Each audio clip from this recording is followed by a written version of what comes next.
Simulan natin dito sa patalastas itong pakulo na bago ni Aimee.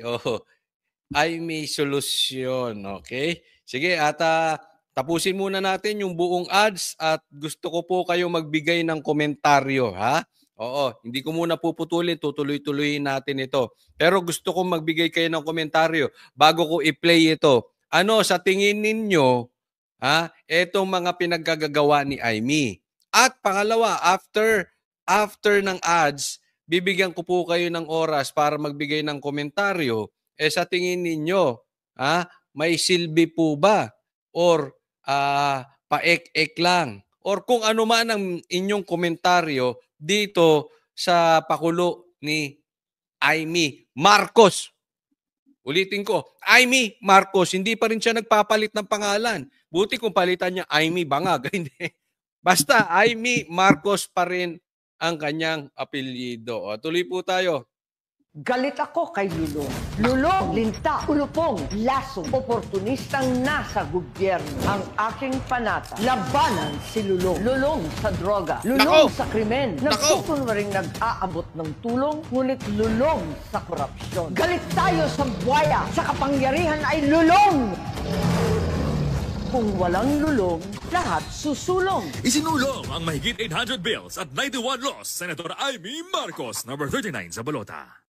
Sige nga, sige. Anong sa tingin ninyo ang magbibigay ninyong komentaryo patungkol dito sa commercial ni Aimee? Ulitin natin. Galit ako kay Lulong. Lulong, linta, ulupong, lasong, oportunistang nasa gobyerno. Ang aking panata, labanan si Lulong. Lulong sa droga, lulong sa krimen. Nagkukunwaring nag-aabot ng tulong, ngunit lulong sa korupsyon. Eto lulong sa droga, lulong sa korupsyon, lulong sa krimen. Galit tayo sa buwaya, sa kapangyarihan. Ayan. Pero teka muna. Ito, ako naman ay natutuwa sa mga pag-iimbestiga ni Aimee. Just to balance things, maganda yan kasi nakakatulong siya patungkol dito sa mga pang-aabuso sa mga Duterte. Pero sa ngayon ay puro palang salita. Puro ganyan. Naaalala nyo? Noong siya ay nag-press con, meron siyang binanggit na lulong. Tapos, tinanong ng isang media, sino ba ang mga lulong? Hindi niya sinagot. Parang ang pagkakasagot niya dito, hindi ko maalala, pero abangan. Diba? Kung tama ang aking pagkakaalala, abangan. Yung pala, hindi niya sasabihin kung sino yung lulong sa droga, yung lulong sa krimen, yung lulong sa korupsyon. Hindi niya sinabi kung sino yung lulong. Hindi pala yun ang ibig niyang sabihin na aabangan. Ang aabangan niya lang pala natin ay itong kanyang komersyal. Di ba? Parang ito si Aimee, iniikot-ikot tayo. Kasi parang parang tatandaan po natin, hindi naman lingid sa kanya. Nandoon siya. Actually, unang sinabi sa malakihang venue ni Tatay Digong na bangag si Marcos, si BBM. I was there. I was even in front. Narinig ko pong live yon. Nandoon din si Aimee. Nandoon din si VP Sara. So, alam na alam niya, hindi mapagkakaila that this is public knowledge. So, hindi po tayo nagfe-fake news. Binansaga na bangag ni Tatay Digong yung kapatid mo, Aimee. Tapos meron kang lulong na sinasabi, lulong sa droga. Sino yun? Puro ka pa please. Diba?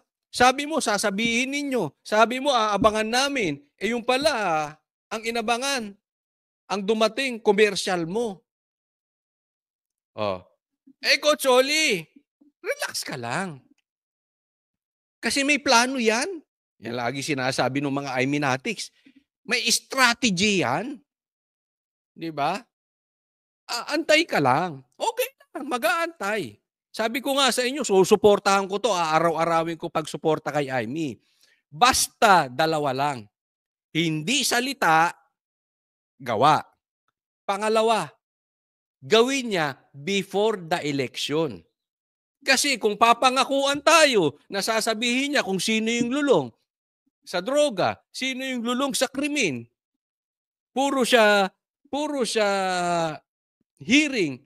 Wala namang sinasampahan ng kaso. Hindi naman niya sinasampahan ng kaso. Hindi naman niya tinutumbok yung kapatid niya. Obviously, sino pa ba ang mastermind doon sa pagkidnap kay Tatay Digong? Doon sa pag-iimbestiga, lumalabas ang kapatid niya ang mastermind sa pagkikidnap kay Tatay Digong. And yet, hindi niya tinutumbok. Inikutan niya ng lahat. Sinisi niya ng lahat ng mga nakapaligid kay BBM. Pero hindi pa rin niya sinisisi yung kanyang kapatid. Lumalabas dito, nililigtas niya lang yung kapatid niya.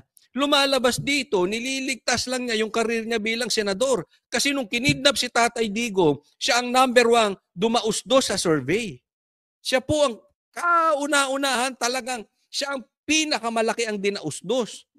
At ngayon, kadidikit niya kay BP Sara, tumataas siya. Teka muna mga kababayan ko, mag-iingat tayo sa ganito, ha? Kasi baka mamaya, budol na naman ito. Di ba? Baka budol ito. May mga ngako na naman. Aabangan kung sino yung lulong. Kunwari, nag-iimbestiga.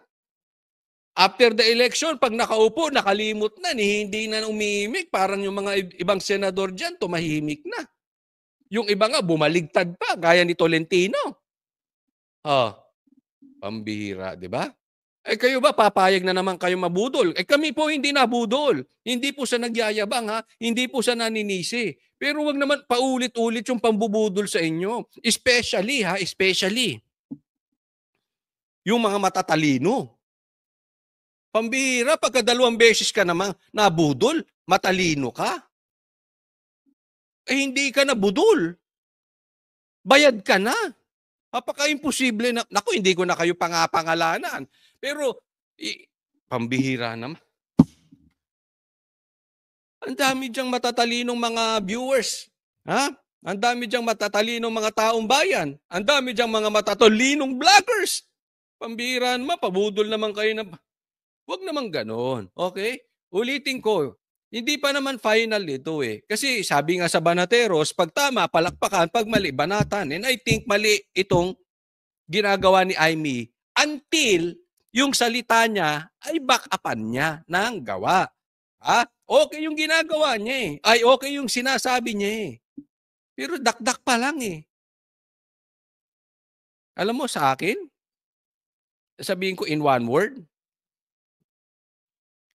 kung anong i-describe ko itong ginagawa ni Aimee, one word lang. Commercial. Or pangampanya. Wala. Binuhat niya lang yung sarili niya. Di ba? Wala. Agenda pa rin ng Marcos yung ginagawa ni Aimee. Until now. Okay? So Aimee, baka may plano kang back-upan yung mga sinasabi mo. Sana lang ilabas mo yung mga nalalaman mo. Back-upan mo yung mga sinasabi mo. Gumalaw ka, hindi ka puro salita before the election. Tandaan po natin, before the election. Kasi as of now, hindi natin kailangang iboto si Aimee. Pasintabi na po doon sa mga matatalino na supporters ni Aimee. Pasintabi na sa inyo. Pangalawa, huwag po sana kayong pabudol ulit, matatalino kayo. Pangatlo, abala to si Aimee or panira doon sa Duterte. Bakit? Kasi kung pumasok si Aimee, posibleng may matanggal doon sa Duterte. Coach Oli, 10 lang naman, pandagdag mo sa 11. Hindi. Paano kung yung halimbawa na lang si Attorney Hinlo? Pang-12 pumasok. Pero binoto nyo ng binoto si Aimee, siya ang pumasok pang-12, si Attorney Hinlo nalaglag. Di ba? So, makakatulong ba si Aimee sa Duterte? Hindi. May significant ba para ipalit natin siya doon sa Duterte? Hindi, sasabihin, Coach Oli, hindi naman papalitan, idadagdag. Hindi po, posibleng meron matanggal sa Duterte. Posibleng may mapalitan sa Duterte pag pumasok si Amy. So, we need significant action. Dahil pag ibinoto nyo to, may matatanggal. Posibleng mangyari yon. At kung posibleng mangyari yon, sana mayroong significant na gagawin si Amy. Gagawin, ha? Hindi yung significant na sasabihin. Kasi lahat pwedeng magsabi-sabi. Lahat pwedeng magsali-salita. Lahat pwedeng magkomersyal. Pero hindi lahat nagsasakripisyo. Dapat may Tingnan ninyo, ha? Bigyan ko kayo magandang halimbawa. Paano sinuportahan ni Pastor Kibuloy si Tatay Digong? Sakripisyo. BP Sara know that. The bloggers of Amy knows that. The Iminatics know that. Alam nila yan. Nagsakripisyo sa kulungan. Hanggang ngayon, sinusuportahan si Tatay Digong. Hanggang ngayon, yung campaign, pagpunta sa Hague, lahat. Yung bang tulong bilang kaibigan. Si Amy, anong tulong mo? Sige nga. Nang dahil sa pag-convince mo, the last time I checked, before okay naman si Sara, and then you convince her tumakbong Vice President, yan po ang huling naaalala ng Pilipinas. 3 years after nagkakagulo na po ang Pilipinas. 3 years after nakakulong na si Tatay Digong. 3 years after nakakulong na si Pastor Kibuloy.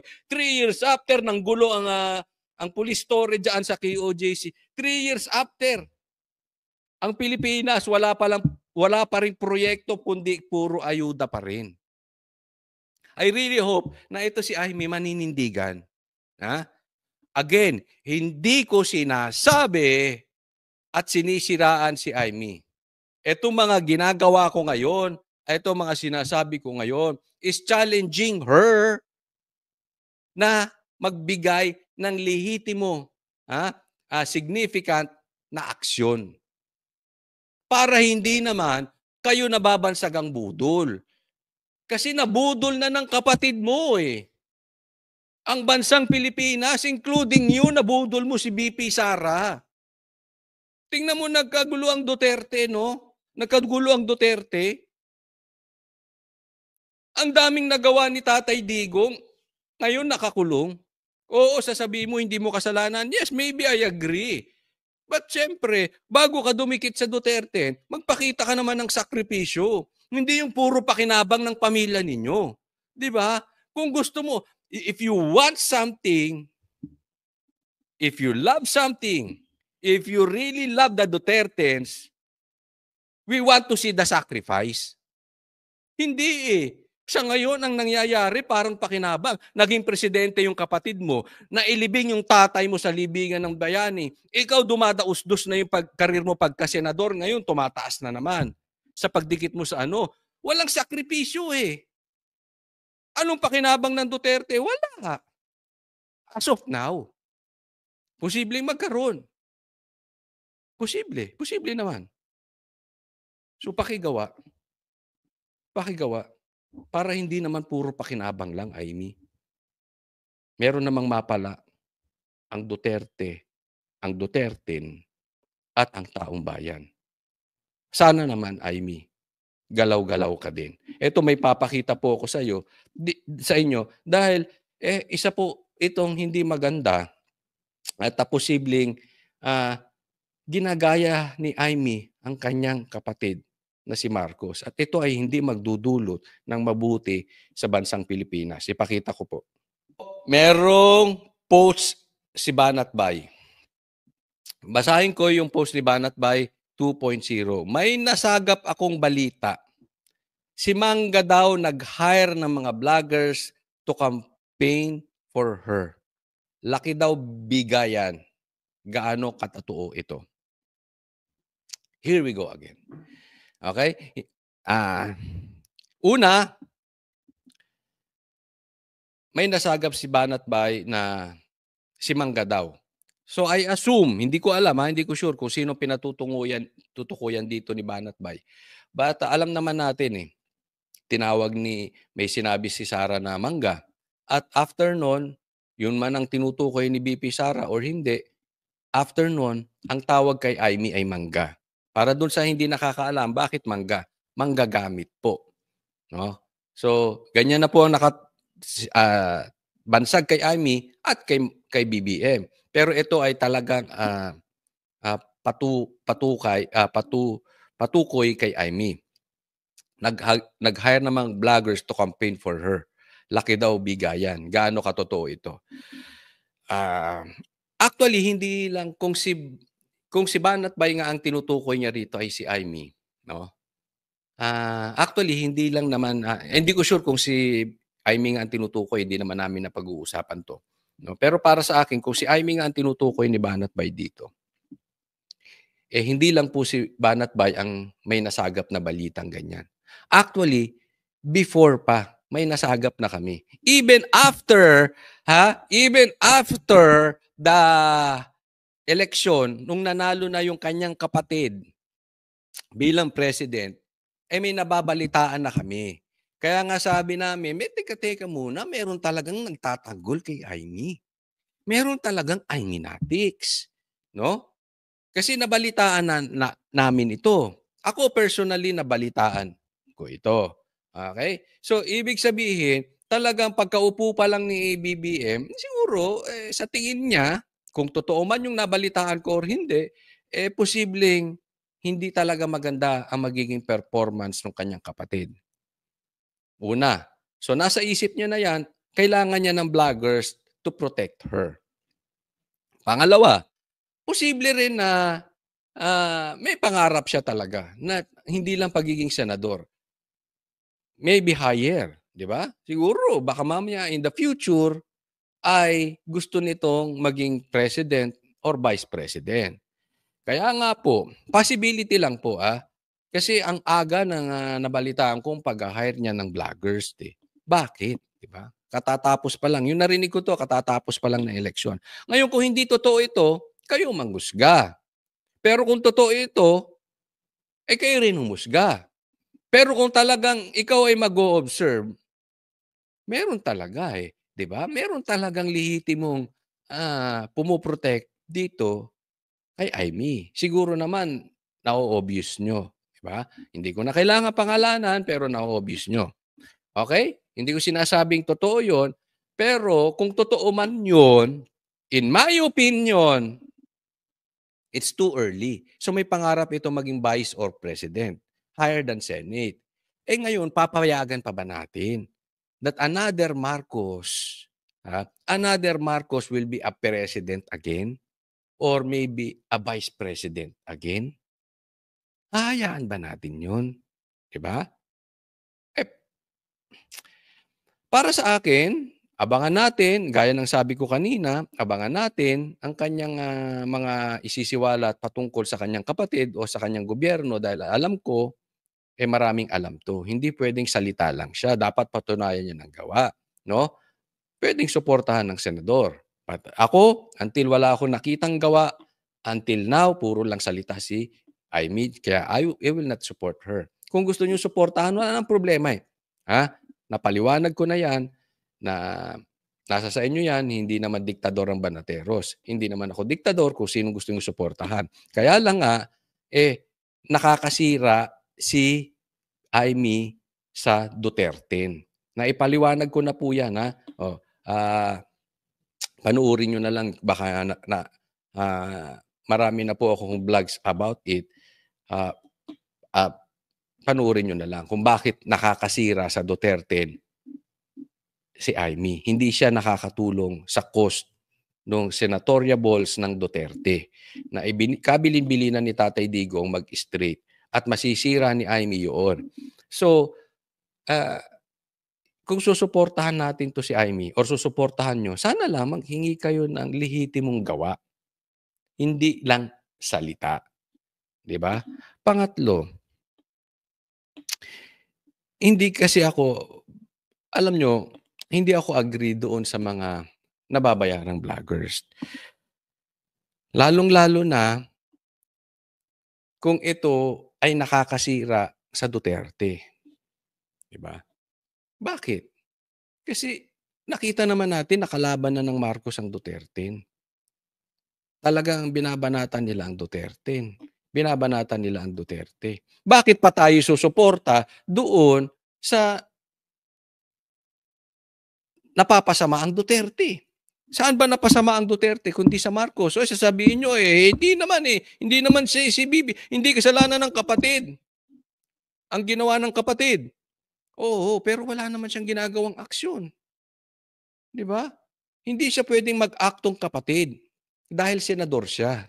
So ang inaasahan ng taong bayan sa kanya ay iboboto siya, humihingi siya ng boto ng senador, di dapat umaktong senador siya, hindi siya umaktong kapatid. Magbigay siya ng lehitimong aksyon. Kasi ito, kung nagbabayad siya ng mga vloggers, wala siyang pinagkaiba dun sa kapatid niya. Ano? Ang ginagawa, instead na gumagawa ng lehitimong aksyon na may pakinabang sa taong bayan, ang inaayos ay yung optics. Ang inaayos yung panglabas. Ang inaayos yung imahe. Kasi bakit ka mag-hire ng vlogger? Una, para ipagtanggol ka. Pangalawa, para yung imahe mo ay gumanda sa publiko. Ako, wala akong nakikitang masama doon. Okay lang yun. Pero, may pakinabang naman talaga ang vlogger patungkol dyan. I have no issue about it. Kaya lang, sana, bago ipagtanggol, wala nang bayad. Pangalawa, bago ipagtanggol, may gawa muna. Or bago bigyan ng magandang imahe sa publiko, gawa muna. Kasi pagka nasanay tayo sa kakasalita, ilang taon na ako. After 1986, sabi maaayos. After the People Power 1, maaayos ang Pilipinas. Sa katunayan, lalo tayong sumama. Bakit? Sa mga pangako, sa mga puro salita lang ng gobyerno. Wala namang aksyon eh.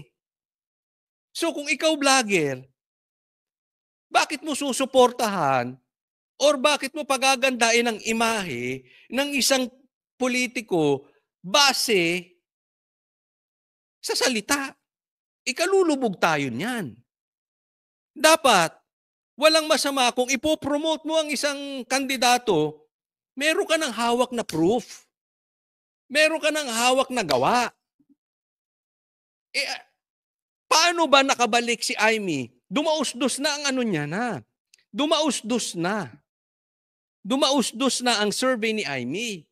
Bumagsak na yan. Paano ba nakabalik yan? Dahil dumikit sa Duterte. Sana, kung yun ang cause ng pagbalik niya at tumataas na naman sa survey, sana yung mga vloggers niya magkaroon ng lehitimong aksyon coming from Amy bago nila i-promote. Wala pa naman eh. I have nothing against dun sa mga vloggers. Kasi baka mamaya, yung iba dyan, kaibigan ko pa. So this is not personal. Hindi ko po kayo pinipersonal. Ang sinasabi ko lang kay Amy, huwag niyang gayahin yung kanyang kapatid. Na inaayos niya yung optics. Inaayos niya yung imahe. Inaayos niya yung pagtatanggol. Hindi po. Ang ayusin mo yung baha. Bakit may baha despite of the call of the budget? 'Di ba? Bilyon-bilyon, may baha pa rin. Bakit may bansag sa yung bangad despite na call ni PRRD na bangag ka tapos call ng mga tao na magpa-drug test ka? Walang action coming from BBM. 'Di ba? Yung gutom, yung pagtaas ng presyo, yung 20 pesos na bigas, 'di ba? Hindi naman nila sinolusyonon yun eh. Nagbigay lang sila ng 20 pesos na bigas diyan sa Visayas. Kaya nga pinahinto ng COMELEC yan dahil yan nagiging mistulang vote buying. 'Di ba? So dapat yan, inaasikaso ni Marcos, ni BBM, teka muna, ayusin natin yung bigas, bababain natin yung presyo.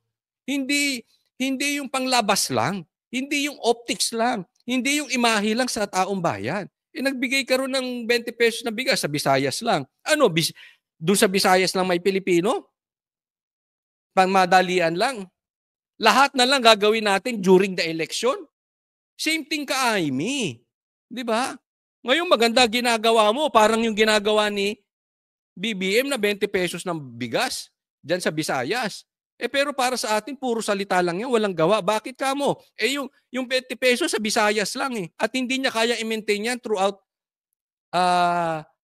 his career or presidency. Hindi niya mamimaintain yan. Ganun din si Amy. Parang lahat ginagawa ngayong eleksyon pero wala pang lehitimo na magkakaroon ng pakinabang sa taong bayan even after the election. Yun ang gusto naming makita. Yung pakinabang even after the election. Diba? Huwag na po natin pag-usapan kung talagang nagbabayad ng vlogger si Amy or hindi. Para sa akin, sinasabi ko lang, ba Amy, kung totoo ito, ang ayusin mo yung action. Diba? Huwag naman sana. Ngayon sa hindi ko alam kung mga kasama natin na mga nagpapabayad, baka may mga pangangailangan ko yan, kayo, nauunawaan namin yan. Ano? Pero sana, isang-ayon din natin yung kapakanan ng Pilipinas. Kasi, of course, again, posibleng makatulong si Amy. Diba? Hindi naman natin tinatanggihan. Pero posible ding makasira si Amy. Diba? So, again, I'm not against dun sa mga vloggers kung bayad man sila or kung aamin man silang bayad or hindi or totoo man or hindi. Pero sana, bago natin i-promote si Amy, sana lang pakiusap, meron munang lehitimong aksyon. Hindi naman ito kayo pine-personal. So, hindi ko lang alam, gaya nga ng tanong ni Banat Bay, tanong ko na rin sa inyo mga manonood or tanong na rin natin yung mga vloggers. Gaano katotoo ito? Sana naman hindi totoo.